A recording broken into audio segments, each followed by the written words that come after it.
Hello everyone, आज के इस कमाल के एक्सप्लेनर में आप सभी का बहुत बहुत स्वागत है।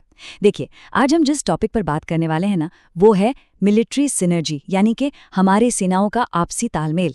अब जरा सोचिए, दुनिया के जो सबसे बड़े और कॉम्प्लेक्स संगठन होते हैं, उन्हें भी बेस्ट रिजल्ट्स देने के लिए टीम वर्क की पावर को समझना ही पड़ता है, राइट? तो आज की इस चर्चा में हम भारत के रक्षा मंत्रालय और कुछ ऑफिशियल प्रेस रिलीज के बेसिस पर ये समझेंगे कि कैसे हमारे अलग अलग सैन्य बल मिलकर एक सुपर पावरफुल टीम में बदल रहे हैं। चलिए शुरू करते हैं। ओके, तो चलिए इसमें थोड़ा गहराई से उतरते हैं। इमेजिन कीजिए एक ऐसी स्पोर्ट्स टीम को जहां हर एक खिलाड़ी अपने आप में एक सुपरस्टार है, लेकिन प्रॉब्लम यह है कि कोई भी दूसरे को बॉल पास ही नहीं करना चाहता। क्या वो टीम कभी कोई चैंपियनशिप जीत पाएगी? बिल्कुल नहीं, है ना? ट्रेडिशनली अगर देखें तो दुनिया भर में हमारी मिलिट्री ब्रांचेस जैसे थल सेना, नौसेना और वायुसेना काफ़ी हद तक उन अकेले खेलने वाले खिलाड़ियों की तरह ही ऑपरेट करती थी। लेकिन फिर उन्होंने एक बहुत ही दिलचस्प कॉन्सेप्ट को अपनाया, जिसे कहते हैं जॉइंटनेस। तो ये जॉइंटनेस आखिर है क्या? आसान भाषा में कहें तो ये एक अल्टीमेट टीम अप है। इसका सीधा सा मतलब ये है कि अब हमारी आर्मी, नेवी और एयरफोर्स अलग अलग बॉक्स में रहकर काम नहीं करती, बल्कि वे अपनी अपनी ताकतों को मिलाती हैं और एक सिंगल पावरफुल यूनिट की तरह काम करती हैं। हाल ही में भारत सरकार ने जो डिफेंस पब्लिकेशंस जारी किए हैं, उनमें इसी बात पर सबसे ज्यादा जोर दिया गया है कि आज के मॉडर्न युग में रक्षा का असली मतलब ही एक साथ मिलकर लड़ना है। तो आज हम क्या क्या कवर करने वाले हैं? सबसे पहले हम टीम वर्क की इस ताकत को समझेंगे। फिर हम एक रियल वर्ल्ड केस स्टडी देखेंगे, ऑपरेशन सिंदूर, ताकि पता चले कि असल में ये टीम वर्क काम कैसे करता है। उसके बाद हम एक यूनिफाइड मिलिट्री के स्ट्रक्चर, लॉजिस्टिक्स और ट्रेनिंग शेयरिंग की बात करेंगे। और फाइनली देखेंगे कि 2025 को लेकर हमारा विजन क्या है। काफ़ी इंटरेस्टिंग होने वाला है। तो आइए सीधा चलते हैं अपने पहले और दूसरे पॉइंट की तरफ, टीम वर्क की ताकत और हमारी खास केस स्टडी ऑपरेशन सिंदूर। हम इस ऑपरेशन को एक चैंपियनशिप गेम की तरह मान सकते हैं, जहां इस नए टीम वर्क का सबसे बड़ा टेस्ट हुआ था। ऑफिशियल गवर्नमेंट प्रेस रिलीज के मुताबिक 7 मई 2025 को ऑपरेशन सिंदूर इनिशिएट किया गया। ये बेसिकली पहलगाम अटैक के बाद शुरू किया गया एक बहुत ही कैलकुलेटेड और टारगेटेड कदम था। डॉक्यूमेंट्स में बताया गया है कि कैसे कई सारी एजेंसियों ने मिलकर एकदम सटीक इंटेलिजेंस जुटाई और एलओसी के पार 9 प्रमुख कैंप्स को टारगेट किया। और पता है सबसे अमेजिंग बात क्या थी? इस पूरे ऑपरेशन को तीनों सेनाओं ने मिलकर इस तरह अंजाम दिया कि आम नागरिकों को कम से कम नुकसान हो। और ये चीज हमें बहुत ही शानदार तरीके से दिखाती है कि कैसे अलग अलग ब्रांचेस ने एक परफेक्टली सिंक की गई टीम की तरह काम किया। देखिए, एयरफोर्स ने नूर खान और रहमयार खान जैसे ठिकानों पर एकदम प्रिसिजन स्ट्राइक्स की और आकाश और पिचौरा सिस्टम से एयर डिफेंस संभाला। उसी वक्त हमारी इंडियन आर्मी ने मैनपैड्स और surface to air missile systems के जरिए एक बहुत ही सॉलिड डिफेंस लेयर तैयार कर ली। उधर समंदर में क्या हो रहा था? नेवी ने अपने MiG-29 के फाइटर जेट्स वाले कैरियर बैटल ग्रुप के साथ मकरान कोस्ट को पूरी तरह सिक्योर कर लिया। और हाँ, बॉर्डर पर BSF ने सांबा में घुसपैठ की एक बड़ी कोशिश को नाकाम कर दिया। मतलब लिटरली हर एक खिलाड़ी ने अपनी पोजीशन पर बेस्ट परफॉर्म किया। अब इस पूरे सिनारियो में जो चीज़ एक गेम चेंजर साबित हुई, वो थी integrated command and control strategy, यानी ICCS। आप इसे इस टीम का लाइव कम्युनिकेशन सिस्टम समझ सकते हैं। जब जवाबी ड्रोन्स और UCAV अटैक्स हुए ना, तो इस सिस्टम ने रियल टाइम में थ्रेट को पहचाना, अलग अलग डोमेन्स में उसका असेसमेंट किया और तुरंत मैसेज पास करके उन हमलों को हवा में ही इंटरसेप्ट कर लिया।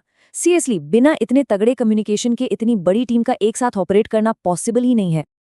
अच्छा, अब इस एक्शन पैक मैच के बाद जरा एक नज़र डालते हैं मैनेजमेंट और कोचिंग स्टाफ पर और देखते हैं कि एक यूनिफाइड मिलिट्री का निर्माण कैसे होता है। तो आखिर वो कौन से रिफॉर्म्स थे जिन्होंने ऑपरेशन सिंदूर जैसे परफेक्ट कोऑर्डिनेशन को मुमकिन बनाया? पहले क्या होता था कि हर ब्रांच के अपने अलग अलग रूल्स होते थे, जिसकी वजह से डिसीजन लेने में डिले होता था। लेकिन फिर आया इंटर सर्विसेज ऑर्गेनाइजेशंस, यानी ISO एक्ट 2023। इसने पूरा स्ट्रक्चर ही बदल दिया। अब कमांडर्स तीनों सेनाओं के जवानों को एक ही अथॉरिटी के अंडर अनुशासित कर सकते हैं। इसका सीधा सा मतलब है बहुत फास्ट प्रोसेस और सबसे इंपॉर्टेंट, एक शेयर्ड कल्चर का डेवलप होना। अब देखिए, दुनिया की किसी भी बेहतरीन टीम को ले लीजिए, उसे एक शानदार हेड कोच की ज़रूरत तो होती ही है। और हमारी सेनाओं के लिए ये रोल प्ले करते हैं चीफ ऑफ डिफेंस स्टाफ, यानी CDS। ये पोस्ट दिसंबर 2019 में क्रिएट की गई थी। CDS department of military affairs यानी DMA के हेड होते हैं। इनका मेन काम ही यही है कि आर्मी, नेवी और एयरफोर्स को इंटीग्रेट करें, प्रोक्योरमेंट और ट्रेनिंग में जॉइंटनेस को बढ़ावा दें और न्यूक्लियर कमांड अथॉरिटी को एडवाइस करें। एक तरह से ये पूरी टीम को एक साथ बांध कर रखते हैं।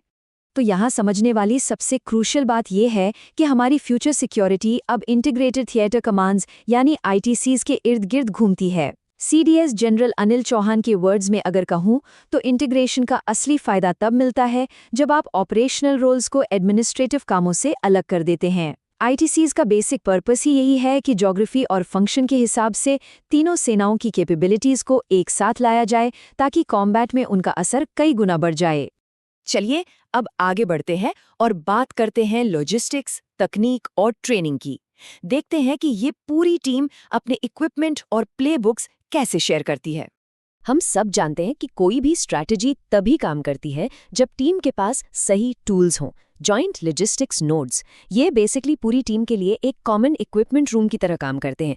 2021 में मुंबई, गुवाहाटी और पोर्ट ब्लेयर में इन्हें एस्टैब्लिश किया गया था। ये नोड्स तीनों सेनाओं को एक ही जगह से राशन, फ्यूल, एविएशन, क्लोथिंग मतलब सब कुछ प्रोवाइड करते हैं। इससे सिर्फ पैसों की ही बचत नहीं होती बल्कि मैन पावर का भी बहुत ही स्मार्ट तरीके से यूज होता है। और हाँ, साथ मिलकर खेलने के लिए पूरी टीम के पास एक जॉइंट प्लेबुक भी तो होनी चाहिए। Tri services future warfare course एक ऐसा ही इनिशिएटिव है जहां अलग अलग फोर्सेस के ऑफिसर्स साथ बैठकर मॉडर्न वॉरफेयर सीखते हैं। इसके अलावा अरुणाचल प्रदेश में एक्सरसाइज प्रचंड प्रहार और जोधपुर में एक्सरसाइज डेजर्ट हंट जैसे बड़े अभ्यास होते हैं जहाँ ये जॉइंटनेस ग्राउंड पर टेस्ट की जाती है। और इस पूरी टीम को एकदम सिक्योर रखने का काम करते हैं DCN और IACS जैसे एडवांस कम्युनिकेशन नेटवर्क्स, ताकि कोई भी सिग्नल मिस ना हो। फाइनली अब हम आ गए हैं अपने आखिरी सेक्शन पर, 2025 की राह। चलिए देखते हैं कि इस यूनिफाइड फोर्स के लिए आने वाले सीजन्स कैसे दिखने वाले हैं। अब तक तो इस एकजुट फोर्स ने एकदम कमाल का परफॉर्मेंस दिया है, लेकिन आगे रक्षा मंत्री श्री राजनाथ सिंह ने 2025 को रक्षा मंत्रालय के लिए सुधारों का वर्ष यानी ईयर ऑफ रिफॉर्म्स डिक्लेयर किया है। उनका विजन बहुत क्लियर है, हमारी आर्म्ड फोर्सेस को एक ऐसी टेक्नोलॉजिकली एडवांस्ड और कॉम्बैट रेडी फोर्स में ट्रांसफॉर्म करना जो किसी भी डोमेन में इंटीग्रेटेड ऑपरेशंस कर सके। मतलब फोकस पूरी तरह से इस बात पर है कि इन थिएटर कमांड्स और इंटर सर्विस कोऑर्डिनेशन को और भी ज्यादा स्ट्रॉन्ग कैसे बनाया जाए। तो आज के इस एक्सप्लेनर के एंड में एक बहुत ही इंटरेस्टिंग सवाल हमारे सामने आता है। जैसा कि हमने इन सारे ऑफिशियल डॉक्यूमेंट्स में देखा, भारत की मिलिट्री अब अलग-अलग खेलने वाले प्लेयर्स का ग्रुप नहीं है, बल्कि एक हाईली सिंक्रोनाइज्ड टीम बन चुकी है। तो आप सोचिए, ये जो पूरी तरह से यूनिफाइड और टीम बेस्ड अप्रोच है, ये आने वाले सालों में ग्लोबल सिक्योरिटी के डायनामिक्स को किस तरह से बदलकर रख देगी। इस बारे में जरूर सोचिएगा। आज के लिए बस इतना ही। जुड़ने के लिए शुक्रिया।